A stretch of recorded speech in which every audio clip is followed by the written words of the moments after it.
大家好啊，歡迎嚟到我哋日更頻道啊，同大家睇個大陸經濟新聞啊。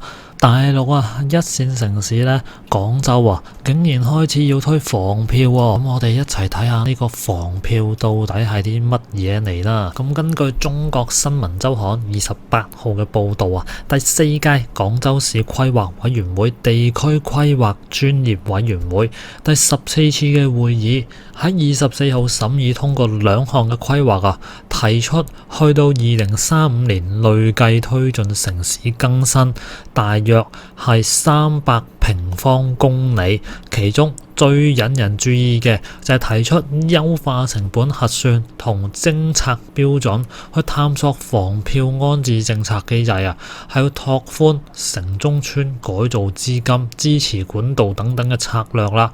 佢最主要就想破解城中村改造難題同提升改造效率。廣州之前城中村改造嘅補償方式主要咧係以回遷房補償為主，即係俾翻樓你啦。咁有好大部分啦，就係譬如你嗰度1尺就換2尺咁樣俾你，譬如你100尺佢俾200尺你，咁可能一層樓就換2層3層咁樣俾你。所以廣州咧有唔少人係房東嚟嘅，就係咁解，因為拆遷令到佢哋發達啦。咁亦都有現金補償為附嘅，即係又俾樓又俾現金你。而房票安置咧就係第一次出現喺官方文件入邊。咁其實之前亦都有提過啦，就拆遷未來可能就未能夠令到你好似以前咁樣一夜致富啊。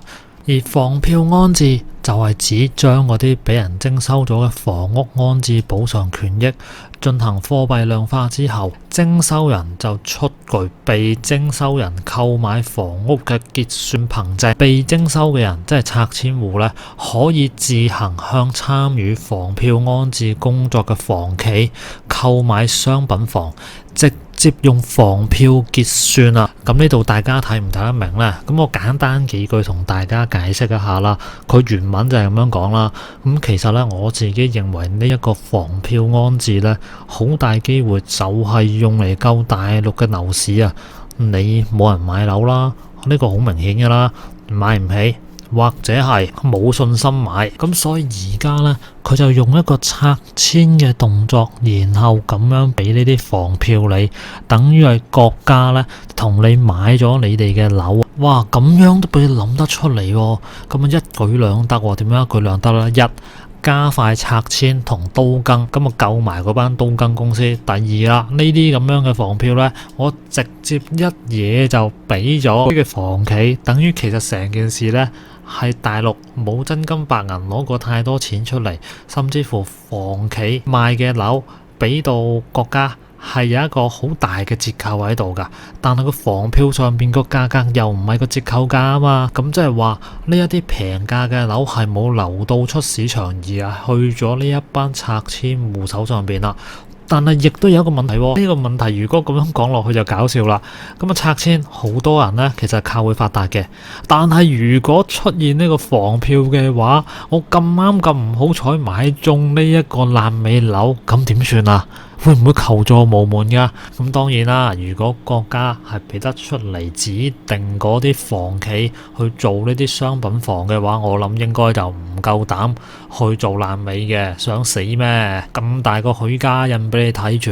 咁但係我覺得佢呢一招呢，就應該係做呢一樣咁樣嘅嘢啦。咁大陸其實都真係有諗緊係要點樣解決個房企問題嘅噃。咁可能喺廣州呢個地區度試行咗先啦。咁但係我比較好奇嘅就係佢咁樣俾咗呢啲房票安置人啦，咁會唔會再俾現金呢？因為以前呢就又有樓又有現金噶嘛，而家唔知道呢個新嘅政策會係點樣啊。而廣州亦都係成為首個明確提出探索房票安置政策機制嘅一線城市啊。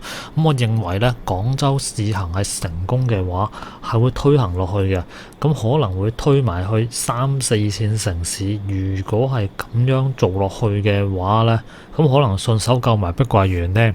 咁廣東省規劃院住房政策研究中心嘅首席研究員李宇嘉就提到啦，呢一個政策就係加快推進城中村改造較為可行嘅一個選擇啊。佢認為房票安置可以創造出巨大嘅要求啊，對新房二手庫存去係有明顯效果，亦都能夠滿足居民多樣化嘅住房需求，同埋係可以降低改造成本，舒緩改造資金壓力啦。咁即係話佢個大致意思同我頭先分析嘅呢就相差無幾。而根據了解啊，今年廣州全市將會至少推動127個城中村嘅改造項目，係近幾年嚟最大規模嘅年度任務啊！嗱，你睇埋個規模啦，127個城中村啊，你諗下呢度係可以燒到幾多個樓盤？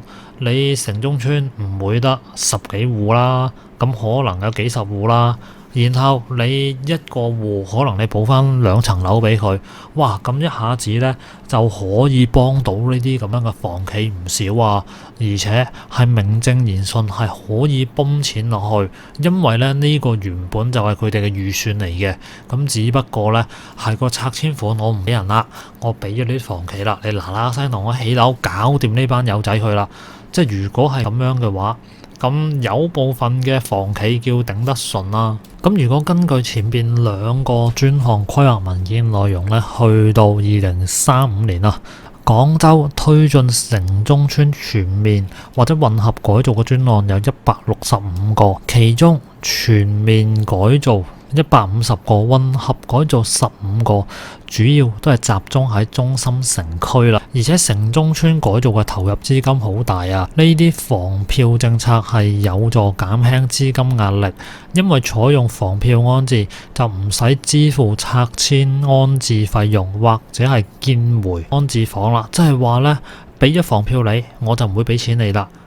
咁啊，政府方面應該慳咗唔少錢喎，因為如果要俾錢嘅話，大家都知啦，最近中國咧係泵咗啲水出嚟嘅。咁如果再加埋呢一個咁大量嘅拆遷，咁就攞命啦。咁因為啱啱咧，我講嗰陣時我未睇到呢一個資訊啊，而家揾到資訊咧，咁知道原來咧佢係冇呢個拆遷款安置得房票啊。咁即係話你靠住拆遷去做到發家致富呢，呢一支歌仔可能冇得你唱噶啦。而且佢提到啊，新一輪嘅城中村改造，目前主要由國企嚟主導啊，資金投入好大啊，無論係政府定係開發商，肯定都係希望能夠實施房票安置。即係而家啲刀羹呢，都係國企做翻啦，就費事呢再出啲乜嘢差錯。咁因為之前有啲刀羹公司，就算係刀羹王者啊，而家都半死不活啊！咁同時啊，原來廣州嘅周邊地區去庫存嘅壓力好大，呢度講緊樓市嘅去庫存啊。佢話如果廣義嘅庫存要5到8年先可以做到去化，通過房票嘅安置呢，一定程度上已經可以實現到去庫存啦。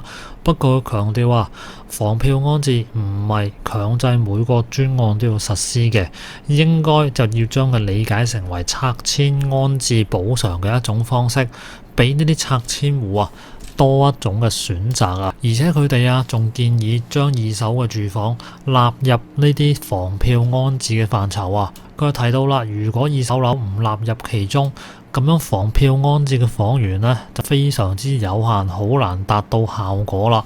咁呢一步呢，其實都係提振樓市嘅。點解呢？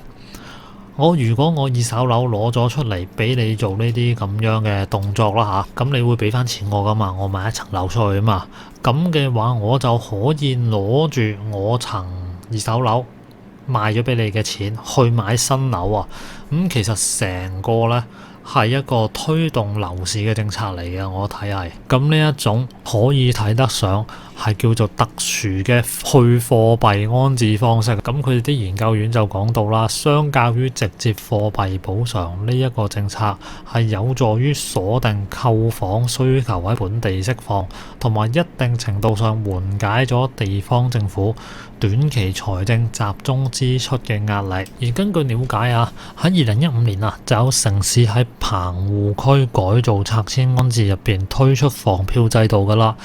主要係3、4線城市入邊用得最多。而根據統計啊，2015到2017年啊，大陸全國棚改開工量連續3年保持喺600萬套以上，高峰期係拉動到全國21.5% 嘅住房銷售啊。咁根據不完全統計啊，目前為止咧已經超過30個城市公布同實施房票安置政策啦。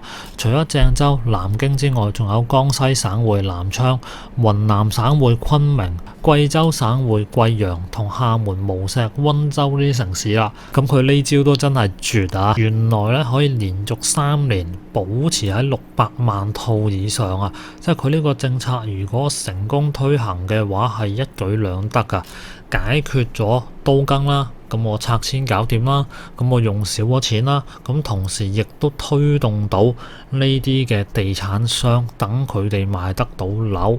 咁樣可以咧，就叫做頂得順個保交樓啦，即係佢已經係做咗個包底嘅動作啊。好啦，咁今集咧同大家睇咗呢一個咁樣嘅政策新聞啦，大家覺得會唔會好奏效呢？下邊留個言啦，咁我哋下集再見啦，拜拜。